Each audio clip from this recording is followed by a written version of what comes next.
Hola amigos, soy José Manuel García Bautista y hoy os quiero hablar de una historia muy especial.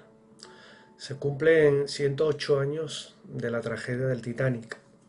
108 años desde que aquel barco se hunde en la madrugada del 14 al 15 de abril de 1912. Para quien no conozca esa historia, permítanme que se la cuente. El Titanic era el orgullo de Belfast. Se elevaba sobre la ciudad en la que había sido construido y en su día fue el objeto desplazable más grande del mundo. Sus motores medían casi 40 metros.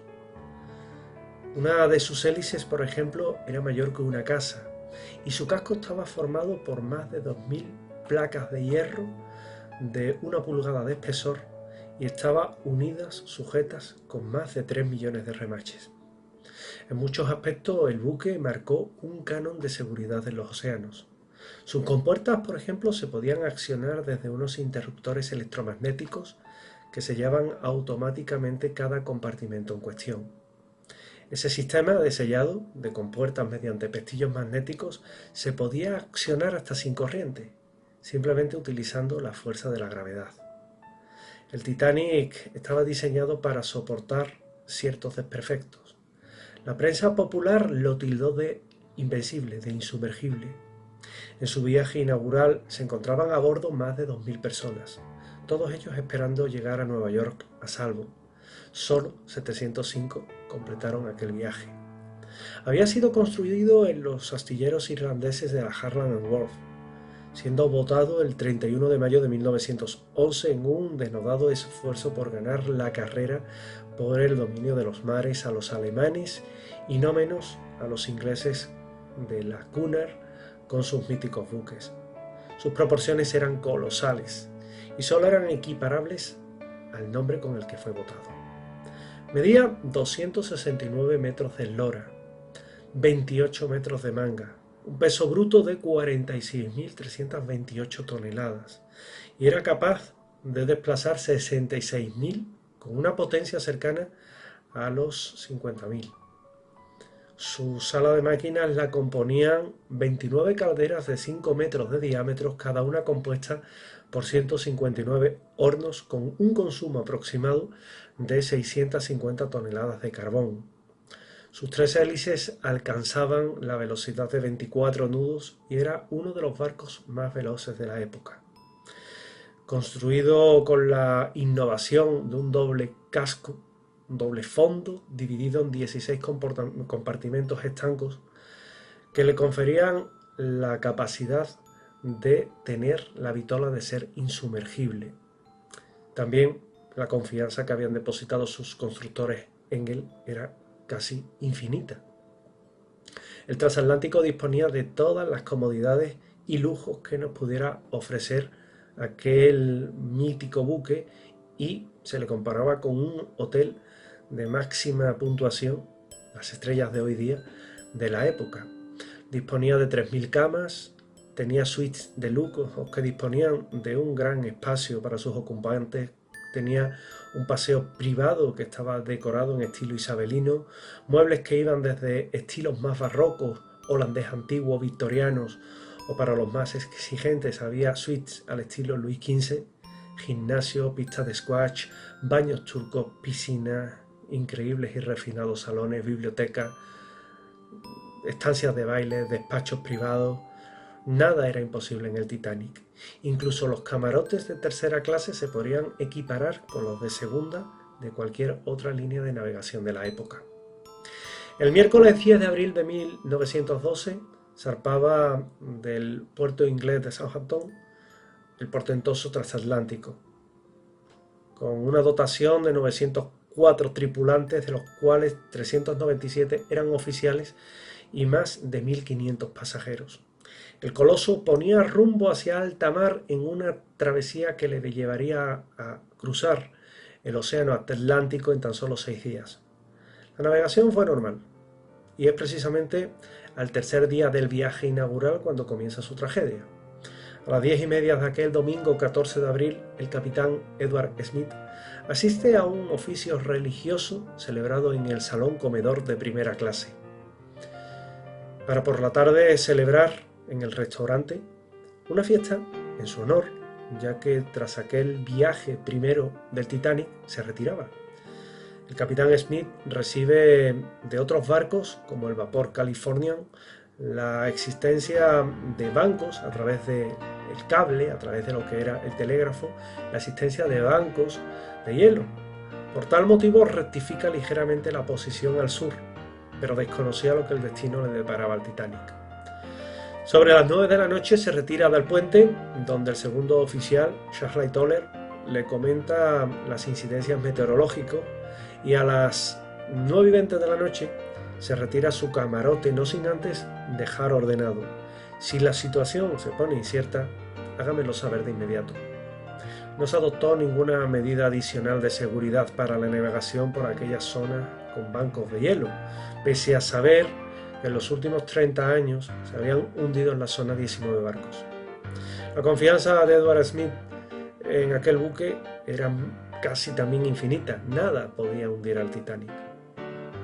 Pronto se vería destruida esa confianza. 11:40 de la noche. Los vigilantes de la cofa divisan un iceberg en el horizonte. El vigía Flett hace sonar 3 veces la campana. Desde el puente el Titanic vira a babor, pero es demasiado tarde. Es un buque demasiado grande. La velocidad es de 22 nudos y medio. La capacidad de maniobra mínima. Y la noche era muy clara y fría, tanto que el mar estaba en calma. Si a ello lo unimos la falta de prismáticos que tenían los vigías, todo ello hizo que se precipitara para llevar al transatlántico a un infierno de hielo. El capitán despacha urgentemente con el primer oficial, William Murdoch, y llama también para averiguar los daños que tenía a Thomas Andrews, uno de los diseñadores principales, que quizás era el principal y el más importante. Andrews se desplaza rápidamente a inspeccionar los daños en los compartimentos delanteros. Lo que ve es desolador. El doble casco se había perforado y se cree que había abierto una vía de agua de al menos 100 metros de longitud. De buena gana, eso fue lo que se creyó. Y aunque el casco fue diseñado para soportar determinados desperfectos, aquello era demasiado. Andrews descubre que los daños habían afectado a los 6 primeros compartimentos estancos del Titanic. El transatlántico, por tanto, estaba condenado. Estaba preparado para navegar con 2, con 3 e incluso con 4 compartimentos estancos dañados, pero nunca con 6. Lastimosamente, todo se iba a perder. Andrews informa al capitán que les queda 1 hora, hora y media, tal vez 2, de estar a flote. Aquello se hundía. Pasajeros como Lady Cosmo Duff Gordon pudo sentir, según sus propias declaraciones, como si un dedo gigantesco hubiera pasado por el casco del barco. Inmediatamente se detuvo el transatlántico. Su posición era 41 grados 6 minutos norte, 50 grados 14 minutos oeste. El barco comenzó a inclinarse ligeramente. El capitán tardaría 20 minutos en evaluar la situación y comprender la gravedad que tenía la misma. Estaba embotado. A las 12:05 se ordena lanzar los botes salvavidas ante la incredulidad de los pasajeros. A tan solo 19 millas de allí se encontraba el vapor Californian, pero nadie de su tripulación parecía tomar en consideración las señales que se hacían desde el Titanic. Se comenzaron a hacer señales, por ejemplo, señales luminosas, pero se consideró que había una fiesta a bordo. El telégrafo no paraba de transmitir señales de socorro, del tipo del código antiguo, CQD, que era la tradicional, y ya se pasó en ese momento al SOS, que se había implementado 3 años antes, en 1909, y que era una llamada de socorro que estaba en vigor. Las mujeres y los niños primero. Sálvese quien pueda. De 2.207 personas que viajaban a bordo del Titanic, solo 1.178 tenían plaza fija en los botes salvavidas. El resto se tenían que buscar la vida y no había botes para tantos. El 68% de los embarcados 1.503 muertos perecieron en la tragedia.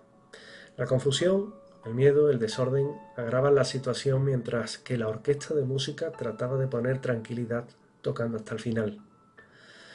Aún no se ponen de acuerdo si tocaba la banda en aquel momento Más cerca de ti, Dios mío, o por contra lo que tocaba era un viejo himno que se llamaba Otoño. Entre sus más destacadas víctimas encontramos a John Joseph Astor IV, teóricamente el hombre más rico del mundo, Benjamin Guggenheim, que tenía importantes minas de cobre a lo largo de todo el planeta, Charles Hayes, Isidor Strauss o el millonario español Víctor Peñasco. A las 2:20 de la mañana del lunes 15 de abril de 1912 se certificaba el hundimiento del Titanic. Más de 2 horas de agonía para ir al fondo del mar. Su última morada la encontramos a 700 kilómetros al sur de Terranova y 1900 kilómetros de Nueva York, a más de 3.800 metros de profundidad. Bajo la luz de la mañana, los supervivientes del Titanic se encontraron en las frías aguas del Atlántico Norte. 705 personas habían sobrevivido al frío y a la oscuridad. 25 hombres sobrevivieron de pie sobre un bote volcado hasta que fueron rescatados, apiñados y rezando juntos. El buque de pasajeros Carpathia rescató a muchos de aquellos desdichados en aquella mañana mientras que permanecían todos en cubierta, inmóviles y callados. Ellos completaron el viaje a Nueva York, pero nada resultó como habían previsto. Los botes salvavidas quedaron amarrados con su nombre, Titanic, donde debía de estar aquel mítico buque en Nueva York. La alegre bienvenida se había convertido en el retrato de pérdida y de tragedia. Muchos perdieron la vida. Muchos perdieron la vida en aquel naufragio del Titanic. Y no fue ni la edad ni el sexo lo que determinó el porcentaje de salvación, sino la posición social. El mayor índice de pérdidas humanas se registra en tercera clase y el mayor índice de salvamento de personas que lograron salir con bien en primera. En la actualidad, en pleno Atlántico Norte, una línea de boyas marca, en este caso, todo lo que es el lugar donde naufragó el Titanic. Fue en esas aguas del Atlántico Norte, caracterizadas por su frío y por su crudeza, donde tuvo lugar aquella tragedia. Se ha comparado explorar el Titanic con explorar o dirigir una orquesta de ingenieros, científicos, por la diversidad que exige un estudio y análisis así. Su tragedia se encuentra enmarcada entre los desastres marítimos más importantes de toda la historia. En su viaje inaugural, una serie de circunstancias hacían presagiar que podía producirse un desastre y su fracaso. Por ejemplo, un golpe oblicuo contra un iceberg iba a fastidiar aquel viaje inaugural. Hoy día el Titanic se encuentra, como comentaba, a 3.800 metros de profundidad, partido en dos. Su proa y su popa distan 600 metros. Las fuerzas que causaron la destrucción tuvieron que ser increíbles, y su naufragio sigue siendo hoy quizás un misterio. Se va desvelando. Es cierto que el Titanic ha sido y es ya popularmente conocido por la mítica película de James Cameron, pero han sido muchas las personas que han intervenido en agrandar esa historia que tiene este barco. El primero, Robert Ballard, un oceanógrafo que logró descubrirlo cuando se encontraba tratando de localizar 2 submarinos nucleares que se habían perdido. Sobró tiempo y le permitieron usar el equipo de localización para tratar de hallar el mítico buque. Y luego ha habido otras personas que han intervenido decisivamente en su investigación. Personas que han estado, desde luego, en una posición bastante expuesta, puesto que no todos están de acuerdo en la exploración del Titanic. Los informes acerca del hundimiento del Titanic trataban de explicar que el iceberg había provocado una raja, una brecha en el barco de 100 metros. Pero realmente esto no es así. Aquella noche, de hecho, se produjeron ruidos, sonidos que lo describieron los supervivientes que indican que se dieron otras circunstancias, pero no una brecha de 100 metros. Un ingeniero llamado Edward Building, que trabajaba para los astilleros que construyen el barco, propuso que los desperfectos eran pequeños y localizados, y que cada uno iba a tener sus propias características de inundación. El Titanic, y estaba en lo cierto, se inundó de forma desigual. Por eso, Edward Building dijo que cada inundación tenía sus propias características. Un daño muy pequeño, un daño que desde luego no era esa inmensa brecha que retrató el London Graphic en su publicación y que desde luego distaba mucho de la realidad. Con aquellos datos obtenidos, pues los investigadores, sobre todo Steve Surenko y Paul Massais, deciden bajar allá, donde hay una presión inmensa, para hacer con un perfilador sísmico una radiografía, permítanme la expresión, a lo que es el casco del buque. Y descubrieron que el Titanic no tenía realmente una brecha de 100 metros, sino que tenía unos desperfectos que no superaban los metros, la dimensión de 4 metros cuadrados en total. La historia comienza a las 11:40. Se calcula que tras el impacto comienza a filtrarse aproximadamente 7 toneladas de agua por segundo. El Titanic fue diseñado para soportar determinadas inundaciones, pero no para tener 6 compartimentos estancos con comportamientos del agua diferentes. La mayoría de los compartimentos, 6, se comenzaron a inundar y ello provocó que se diera un problema, y es que el buque estaba cargando una cantidad de agua terrible. Se estima que en 20 minutos cargó aproximadamente pues casi 8.000 toneladas de agua. De esa forma, pues estaba ya muy hundido de proa, de la parte delantera, casi 4 metros, cuando los primeros botes comienzan a bajar, comienzan a tocar el agua. El Titanic, pasado el tiempo, pasado las 12:40 de la noche, es decir, una hora después del naufragio, después del choque con el iceberg que iba a provocar el naufragio, iba a cargar o había cargado 25.000 toneladas. El barco estaba condenado, por supuesto. Y las personas que se encontraban a bordo pues no se creían lo que estaba pasando, porque el Titanic representaba una época de optimismo. La tecnología era soberana y a alguien, bueno, pues no le preocupó lo suficiente que llevara botes salvavidas para todo, por lo cual no se pudo evacuar a todo el mundo, aparte que las tareas fueron largas y penosas y no todo el mundo sabía arriar los botes salvavidas. La mayoría de las víctimas no murieron por el hundimiento del barco en sí, por el naufragio. Murió por una hipotermia, es decir, por la temperatura fría a la que estaba el agua, y mueren por congelación. De esa forma, bueno, se ha dicho que el Titanic es una tumba, y en cierta forma lo es, aunque la mayoría de los muertos pues quedaron flotando en el mar. No obstante, hoy día el Titanic se encuentra a esa profundidad, 3.800 metros. Sabemos que todo lo que es el casco no aguantó bien las temperaturas frías, porque tenía una gran cantidad de impurezas, de perdita y ferrita en el acero que formaban esas 2.000 planchas de 1 pulgada de espesor del Titanic, pero que era sumamente quebradiza. ¿Por dónde era especialmente quebradizo? Por los lugares donde llevaba el remache.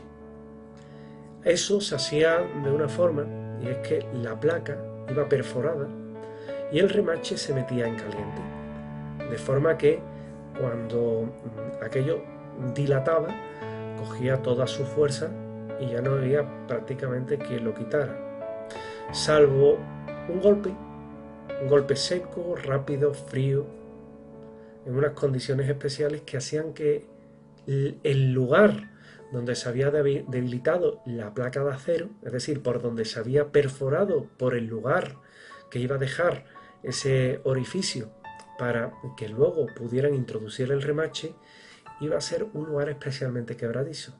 Y ahí es donde falla el Titanic. El acero era de mala calidad por esa perdita y ferrita que tenía. Cuando recibe el golpe seco del iceberg, la parte más frágil de esas planchas se resquebrajan y el remache salta, provocando una serie de boquetes de separación de la plancha con la plancha aparejada, dejando un hueco y por el que se filtra el agua. Y ahí comienzan los males del Titanic. Por eso se hunde el barco. El barco en sí no se hunde de una forma unitaria, es decir, no se hunde completo.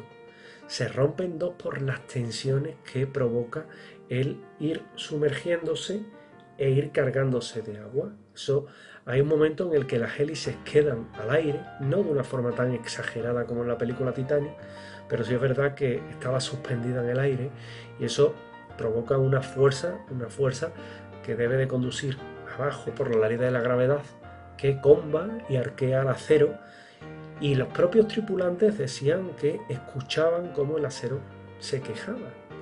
No es que se quejara, era desgarrándose. El Titanic se rompe debajo de agua, surge la zona de popa, la zona trasera del barco, que se queda flotando por unos instantes hasta que ésta sí comienza a hundirse. La parte principal del buque, la parte de proa, se encuentra en relativas buenas condiciones porque se carga de agua, iba macizo, de forma que planea hasta el fondo del mar y recibe allí el impacto que evidentemente causa muchos daños en su estructura, pero que hoy día se le puede ver como la proa aparece erguida en el fondo del mar. La parte de popa, que no llevaba agua, que no estaba tan cargada de agua, sufre la presión del agua, del mar, y hoy aparece casi destrozada a 600 metros de distancia de la principal. De esa forma es como nos encontramos hoy el Titanic, con un campo de restos bastante importante diseminados en una distancia de aproximadamente 1,8 km. Para colmo, en todo esto influye que aquel 15 de abril de 1912 las temperaturas que podían tomarse en diferentes puntos del océano Atlántico eran más frías de lo normal, lo cual influye decisivamente a que la fractura en aquellas planchas de hierro de acero, pues se hicieran que aquellos granos metalúrgicos, aquellas impurezas, se agravara en su estado y eso afectara particularmente a lo que iba a ser las inundaciones que se iban a provocar. El Titanic hoy día sigue bajo agua, evidentemente, pero sigue relativamente intacto. El Titanic está condenado. El Titanic actualmente se cree que le quedan unos 20 años de existencia de vida porque está siendo devorado por las bacterias que se alimentan del hierro. Se alimentan del hierro, lo comen de esas planchas de acero y quedan unas especies de estalactitas y de estalagmitas, como si fuera un término de cuevas. Quedan una serie de estalactitas que son una especie de desecho de hierro y que son absolutamente la prueba y la evidencia más cercana, más certera a que el Titanic está siendo devorado. Y en 20 años se calcula que se derrumbará por su propio peso y por la propia inconsistencia de su estructura. Construir el Titanic llevó 2 años de trabajo. 15.000 personas que movieron 25.000 toneladas de acero en máquinas que desarrollaban 50.000 caballos de vapor. Pero la naturaleza rompe aquello de una forma tremenda. Eran 3 buques, o eran 3 trillizos: Olympic, Titanic y Gigantic, pero que posteriormente a Gigantic se le llamó Britannic, y no tuvieron mucha suerte. Olympic estuvo en servicio 40 años y le decían el viejo fiable. No tuvo mayores incidencias. El Titanic se hundió y el Britannic fue convertido en un buque hospital que, por desgracia, en el estrecho de Egea, en Grecia, tropezó en su navegación con una mina Se cree que realmente lo torpedearon y se hundió. El famoso Jacques Cousteau lo descubre y bucea con él, puesto que se encuentra a unos 70 metros de profundidad. Hoy día hay que decir que son muchos los historiadores que se niegan a recuperar objetos del Titanic, porque se considera casi una profanación. Pero sí es verdad que es la única forma, cuando haya desaparecido, que vamos a tener de recordar a este mítico buque, y que de alguna forma nos debe llevar a pensar que el hombre no es todopoderoso, y que el hombre también sucumbe, que cuando más grado técnico se cree que ha conseguido, es cuando más débil es. Hubo escritores que profetizaron lo que fue la tragedia del Titanic, como Robert Morgan Robertson, que publica un libro en 1898 titulado El hundimiento del Titanic, donde se hundía un barco que se llamaba Titán de entrada. Tenía 275 metros de eslora, un tonelaje de 25.000, 3 propulsores, 2 mástiles, una velocidad de 25 nudos, una capacidad de transporte de 3.000 pasajeros y 24 botes salvavidas.